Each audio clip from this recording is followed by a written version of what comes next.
দর্শক, নজিরবিহীন দুর্নীতির দায়ে অভিযুক্ত হয়েছেন পুলিশের সাবেক আইজিপি বেনজির আহমেদ। বর্তমানে সারা বাংলাদেশের টক অব দ্য টাউন সাবেক পুলিশ আইজিপি বেনজির আহমেদের দুর্নীতি। একের পর এক মিডিয়াতে বের হয়ে আসছে চাঞ্চল্যকর তথ্য।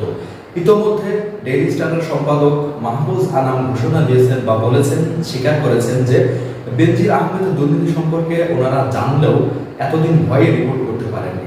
অর্থাৎ ক্ষমতায় থাকাকালীন সাবেক পুলিশ প্রধান বেনজির আহমেদ সারা বাংলাদেশব্যাপী একটা ত্রাসের রাজত্ব কায়েম করছিলেন।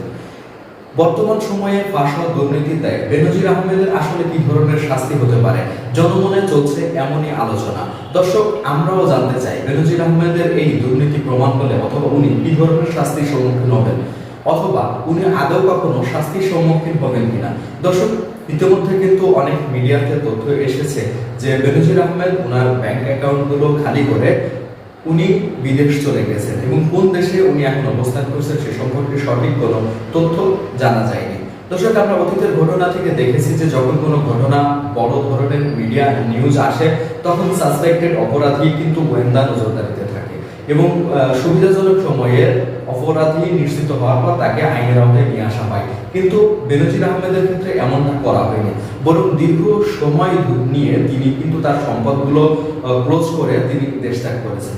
তো এই মুহূর্তে জনমনে প্রশ্ন থেকেই যায় যে আদৌ বেনজির আহমেদের কিছুই হবে না। দর্শক, আমরা দেখতে চাই শেষ পর্যন্ত দুদকের তদন্ত এবং এই দুর্নীতির অপরাধ প্রমাণিত হয় কিনা, এবং প্রমাণিত হলেও আসলে বেনজির আহমেদ কোনো শাস্তির সম্মুখীন হয়নি।